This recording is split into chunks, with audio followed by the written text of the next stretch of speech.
Hey everybody, I know it's been a minute, but I'm back with another small game system tutorial.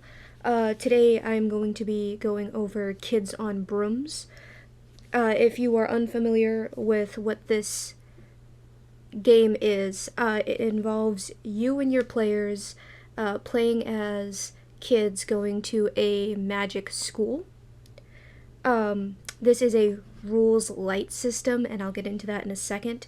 But if you're looking for something small that you can pick up and probably play in an afternoon, this is the game for you. The physical copy of the book is about $25. I recommend that you pick up the PDF for cheaper.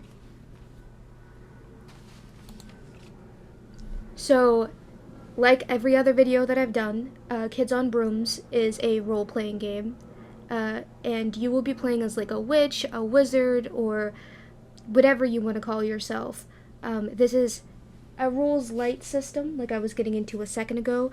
The actual book is about 91 pages, a little over 91 pages. A lot of this book is guidelines. So if you are not prepared to jump into the system and kind of make things up on the fly, I don't recommend this game system for you. Um, in this course, I'm going to take you through playing the game. Keep in mind that this course is not going to be as in depth as some of the other courses, because a lot of this book is guidelines and a lot of the rules are so situational. It doesn't really make for a good detailed tutorial. So in this series, we're going to go over the introduction and world building portion, which is this video. Character creation is the next video, and then how the game is played and tips for the game master will be after that. If I still feel like talking about this system, we'll go over a game review.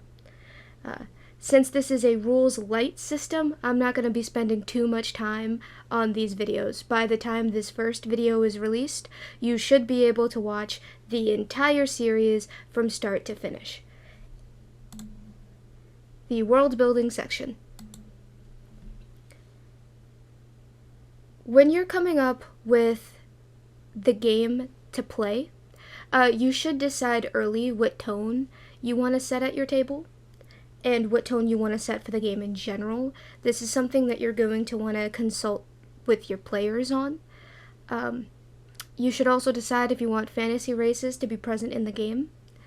There are guidelines for this, but keep in mind fantasy races do not get bonuses. It's just like a cosmetic for your character.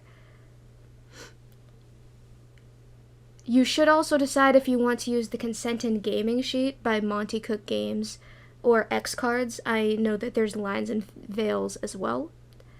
And to get the most out of this game, you definitely don't have to plan out the entire school from start to finish, although that could be fun for some. I did it, and it was a fun time. To look for inspiration, my big one is Harry Potter. I know some people don't want to purchase Harry Potter properties anymore, but that is the big one that I know of for wizarding schools. And that's basically it. You don't have to do a whole lot. As a matter of fact, you can even avoid world building the world around the school.